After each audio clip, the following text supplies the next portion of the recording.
Welcome to Do It for the Gram, an Enneagram podcast with your host, certified Enneagram coach Milton Stewart, where we do it for Enneagram, not Instagram. We make moves to improve our lives and those in our community.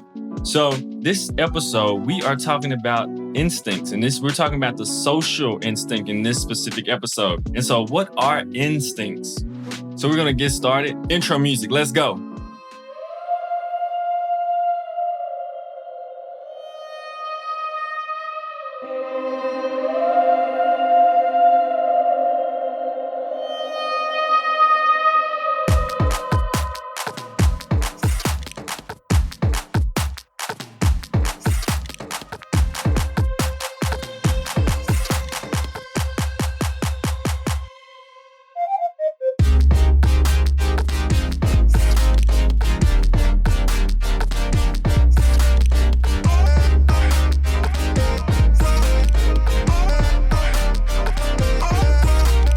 Super excited to announce my new partnership with BetterHelp. This episode is actually sponsored by BetterHelp. If you are struggling, BetterHelp can help.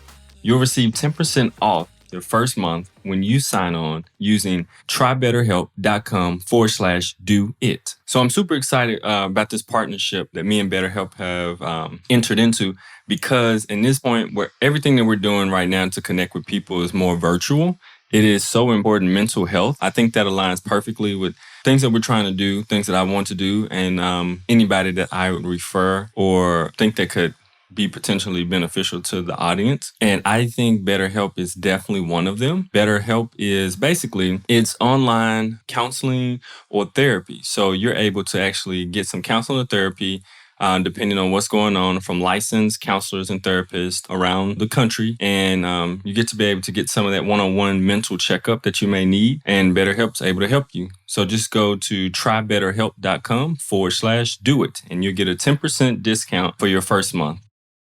So what are instincts? Instincts are the animalistic part of us. We're talking about survival, group packs, and intimacy, the things that we need to make it in life at the core without all the extra other things that have been attached to us as being like evolved human beings. Instincts are the first to react to something. When you're triggered, your instinct happens first. Way before your type actually gets there, your instinct acts first. So understanding your instinct is going to be very important. And also how it blends with your type. Instincts do not negotiate. So instincts are not something you can be like, well, let's think about this. Instincts are animalistic. So either you lead it, you control it, or it controls you and overruns your life. So you have to be aware of it. And then you also have to be able to know that it's not negotiating with you. You have to be able to lead it and manage it in a very good way. And then instincts are stored in our gut. So you have the self-preservation, social, and sexual, as they're known as, and they're stored in our gut area. So that's our stomach, lower stomach area. And that's where that instinct is found. And that's where we draw a lot of energy. And when it's triggered, it really makes us act really interesting in ways that can be detrimental to our friendship, relationships, and even ourselves. So why are they important? As I said before, we want to recognize and be able to manage them, because when you don't see them, they are running your life amok and you don't even realize it. They're telling you what to do, when to do it, and how to do it. And you're just running around acting like that's just how you are and that's how things should be. But in actuality, you've been ran by an instinct inside of you and not being able to access your higher psychological abilities, mental abilities, and your higher emotional states. You're really just lying in the lower levels of emotion and in your mental space. And it's not really helping you to improve your life and those around you. And so today we're talking about the social instinct. What is the social instinct? I'm going to read this definition from the Enneagram Institute, because I think they do a wonderful job of talking about the social instinct, because I think people get social instinct confused with being social when that's not exactly correct, or having to be like very outgoing and extroverted. That's not exactly it. So here's the definition. Just as many people tend to misidentify themselves as sexual types because they want one-to-one relationships, many people fail to recognize themselves as social types because they get the false idea that this means always being involved in groups, meetings, and parties. If self-preservation types are interested in adjusting the environment to make themselves more secure and comfortable, social types adapt themselves to serve the needs of the social situation they find themselves in. Thus, social types are highly aware of other people, whether they're in intimate situations or in groups. They are also aware of how their actions and attitudes are affecting those around them. Moreover, sexual types seek intimacy. Social types seek personal connection. They want to stay in long-term contact with people and to be involved in their world. Social types are the most concerned with doing things that will have some impact on their community or even broader domains. They tend to be a warmer, more open, engaging, and socially responsible than the other two types. In their primary relationships, they seek partners with whom they can share social activities, wanting their intimates to get involved in projects and events with them. Paradoxically, they actually tend to avoid long periods of exclusive intimacy and quiet solitude, seeing both as potentially limiting. Social types lose their sense of identity and meaning when they are not involved with others in activities that transcend their individual interest. So when you think about that, the whole social sphere, it's understanding that the wolf pack is greater than self. It's understanding that I am much better off if I'm with a group than if I'm off with myself. And I think about an example of just school groups when kids were coming up. I'm self-praise dominant, so I've never naturally lend myself into going with a whole lot of different groups to feel needed or to feel safe and secure. But you remember it's even in movies and things, there's people who go with groups simply because that social ability in them, that social instinct in them is the dominant one. And so with that socially being dominant, that means that they are focused on making sure they are a part and understanding what's going on socially in the group and with different groups. It also provides security and safety for them, feeling that I'm a part of a bigger group. So you can think about those little school groups where it's why are you friends with that person? And why are you with that crew? That has nothing to do with actually being helpful or beneficial to you from what we see on the outside. But for them, it's an instinct to want to be with a group to be safe and secure. And so the social thing, it governs their needs for belonging and membership within larger groups in a community. It's also known as navigating. And so that means Mario Sicario, I hope I'm not messing his name up once again, but it's also known as navigating. He's kind of labeled it instead of social, but as navigating. And he defines it as focus on orienting to the group and on building alliances, creating trust and reciprocity, and understanding where oneself and the others fit into the group. Does your workplace stink because the culture sucks? Are you tired of tolerating people and wish you could all work together cohesively? Does going to work give you instant anxiety? If you say yes to any one of these, you should probably quit your job. But since you aren't going to quit your job, you should call Kaizen Careers. At Kaizen Careers, we are all about improving personal and workplace performance. We use a unique tool called the Enneagram. The Enneagram helps individuals and organizations become more self-aware. That self-awareness lends into helping organizations with communication, leadership, and conflict management, ultimately turning self-awareness into self-mastery and creating healthy workplace performance so you can improve your services and bottom line. You can reach Kaizen Careers at kaizencareers.com or 901-334-1644. So here are some facts for socially dominant instincts. They are focused on creating and maintaining relationships to build a sense of personal value, accomplishment, and community. Some of their priorities are interpersonal relationships, group participation. Some of their characteristics are healthy social types, typically maintain many friendships, feel a strong sense of social responsibility, and work to protect the group. They have a keen understanding of group dynamics and its emotional currents, and they're highly adaptive. Social instinct drives us to connect with others in ways that help us grow. Weakness: social types may develop an antisocial us against them attitude in an effort to determine who's on their side. They can maintain a sense of belonging at all costs. Since they thrive on community spirit, they may also over-adapt to groups and forget to think for themselves. And so that can also be a problem. I don't think it's self-praise. I've never really had that issue of thinking for myself. Sometimes I think about and for myself too much, more than I should, and I should be thinking about the group. So when you think about it, that's the pro and the con. That's an example I gave at the beginning. And when you think about people who are part of these groups and you become groupthink, and now all of a sudden, Like they're moving with this group and doing exactly whatever this group is saying and doing because they believe this to be right because they're part of this group and it feels more secure and safe for them instead of thinking for themselves. So sometimes when you see those movies or you see like history and different things going on in time, a lot of times, sometimes it's pure instinct that people are going off of where they're doing something and going along with something that's very stupid or that's very harmful to people in general. Sometimes they haven't got to the point where they're aware that their social instinct has kicked in a negative way. And now they're just going along with groupthink because they feel safer in it instead of being like, no, I don't agree with that. Or no, that's dumb. Or no, that's stupid. That's hurting people. So we got to remember all these aspects are going on throughout our history and throughout our lives. And some of us can even be a part of some of those things that happen socially that we don't understand. And we're a part of something. We're like, wait, but I don't think that's the best thing. But an instinct in you is like literally physically sensations telling you that you need to be with this group because it's going to be safer. Don't worry about what you think necessarily. It's not safe to be out there just to think on your own and do on your own because you'll be alone.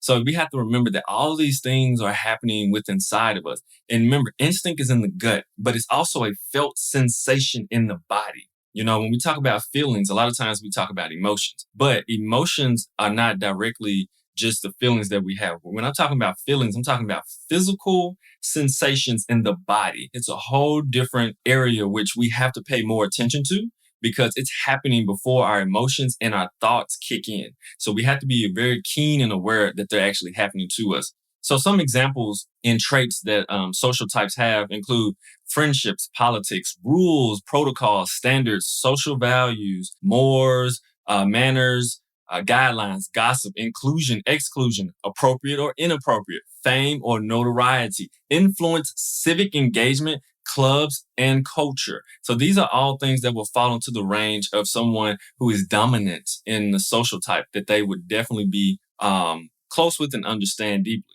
Some of the other things include a social navigating is belonging, like we said before, recognition, relationships in groups, trust and reciprocity, power in groups and group oriented, group bonding, care, connectivity, loyalty, reading people, tuning in / communication, participation, involvement, and contribution. So when we think about social, if you want to think about the social, another example I would give you is the Asian culture is way more social than Westernized society and other cultures. So the Asian culture is about what is best for our society as a whole in general. So the mindset is to look at socially all of the different people. What can we do to make sure everyone gets the best type of thing in what's going on? The Westernized society is more self-preservation, more individualistic, more looking out for myself and my unit compared to the group unit and the community necessarily. And then Latin America is more a sexual, intimate, one-to-one, very personable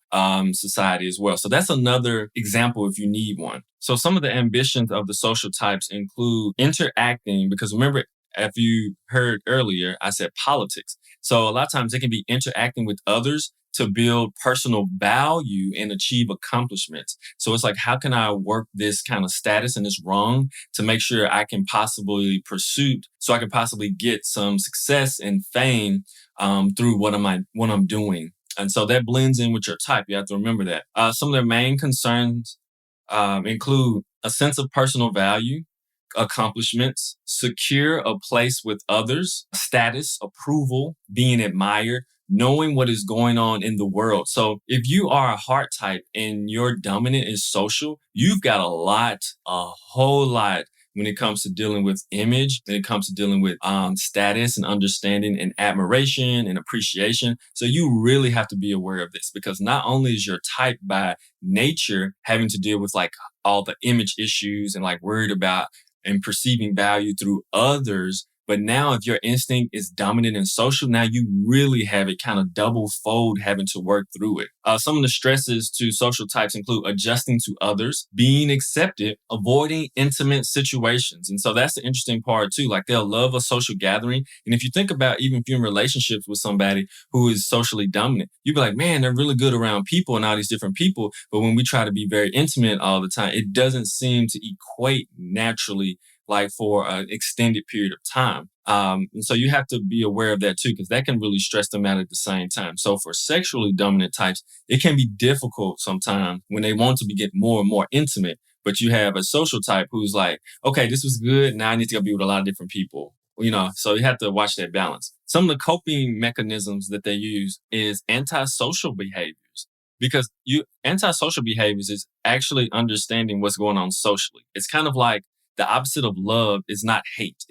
So it's like not caring, where the opposite of social is not antisocial. It's actually, I understand what's going on and I choose behavior that is going to be opposite of it. I choose behavior that's going to be different from it because I do understand what's going on, but I'm choosing to do something that's different than it. It's not necessarily the complete opposite necessarily, because you understand what's going on over there.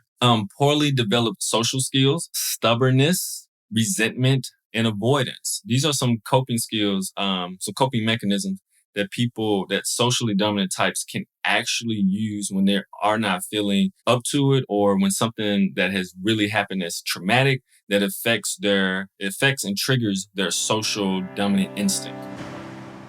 Hi, I'm super excited to tell you about a partnership I just joined in on. As an Enneagram coach, I understand the Enneagram helps in all different aspects of a person's life. A part of that journey can only be helped sometimes by someone outside of themselves, someone in the profession of counseling or therapy. So that's why I partnered with BetterHelp.com. BetterHelp is basically a virtual way to contact and be in connection with counselors and therapists around the country. And at this time that we're going through socially being distant and a lot of being trapped in our houses or different things, even though it can be wonderful, a lot of times we may need to express something that's going on, or things may be arising inside that we don't understand how to deal with. And so BetterHelp is a wonderful, affordable way to receive therapy and counseling in your home virtually. So if you are struggling, BetterHelp can help. You'll receive 10% off your first month when you sign on using trybetterhelp.com/doit. That's DOIT. So this information will be in the show notes, but this is a way, if you do need some help, mental help and working through things, some emotional things, BetterHelp can definitely help. So here are a few questions to ask yourself that you may be social. And some of these questions are a little interesting, but really think about them because you have to think about your type as well. Are you a member of any organized groups? What role or position do you usually play in groups? Do you experience a sense of belonging to a community? Do you have a sense of social duty or sacrifice for the greater good?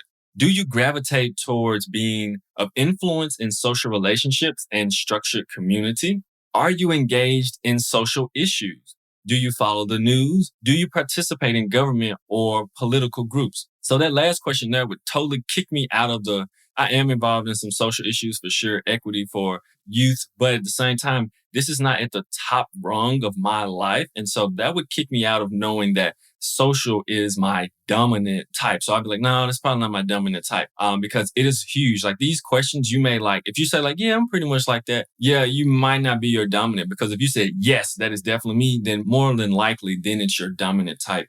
So you would want to really pay attention to that for sure.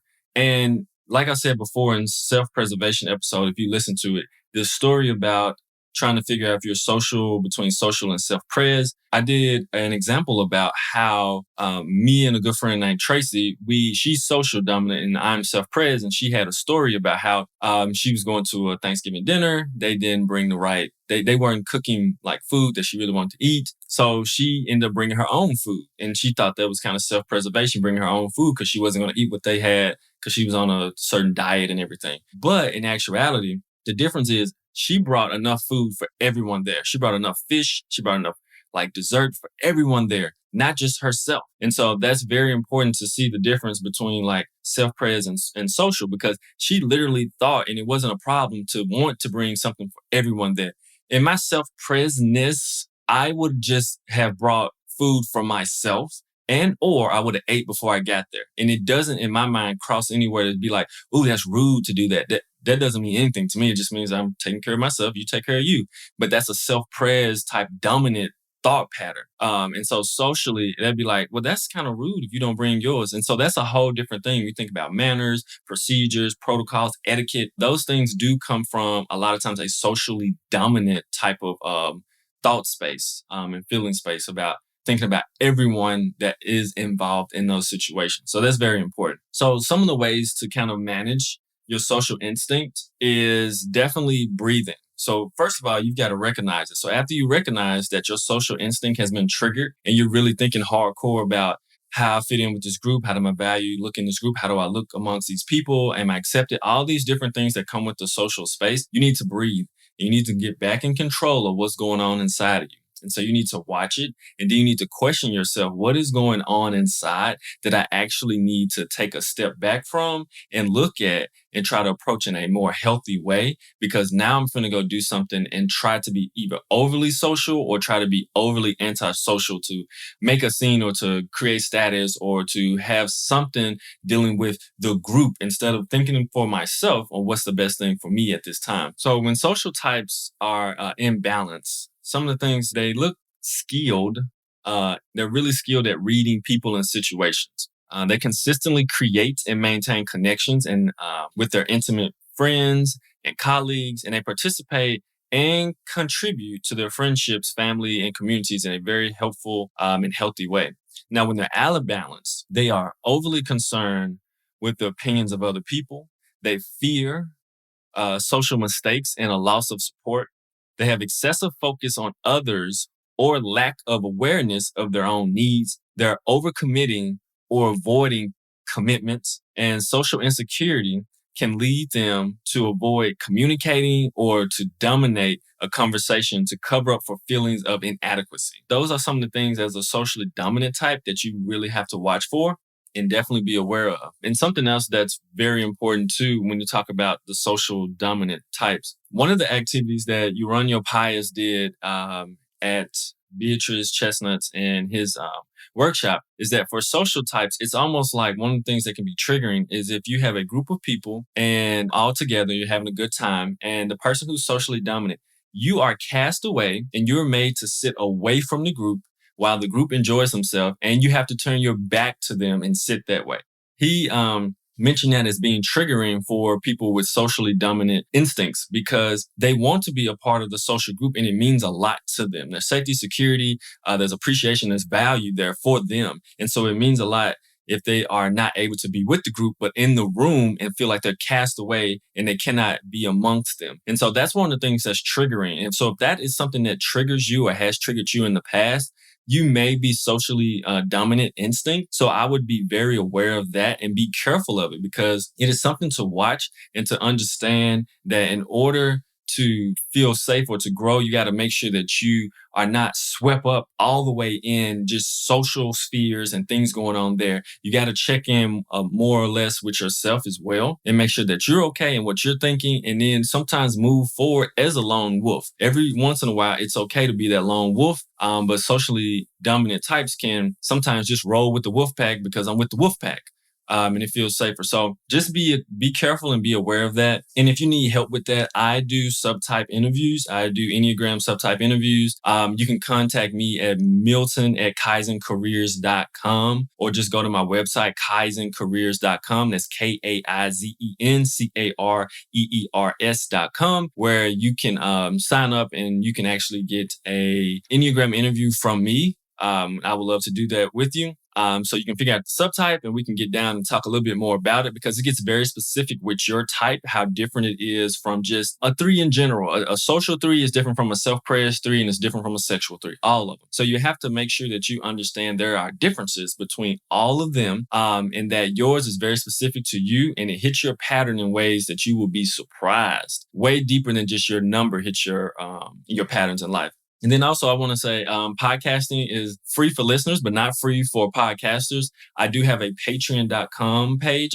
You can become a patron at patreon.com/do-it-for-the-gram. And there you can help support to keep this podcast going, which helps me to pay for more of the costs that actually takes to run a podcast. And then I'm able to have more time to do content creation, run workshops, put different things out there because I'm trying to build a lot. Please make sure to subscribe to this podcast if you have not already yet. Subscribe to YouTube as well.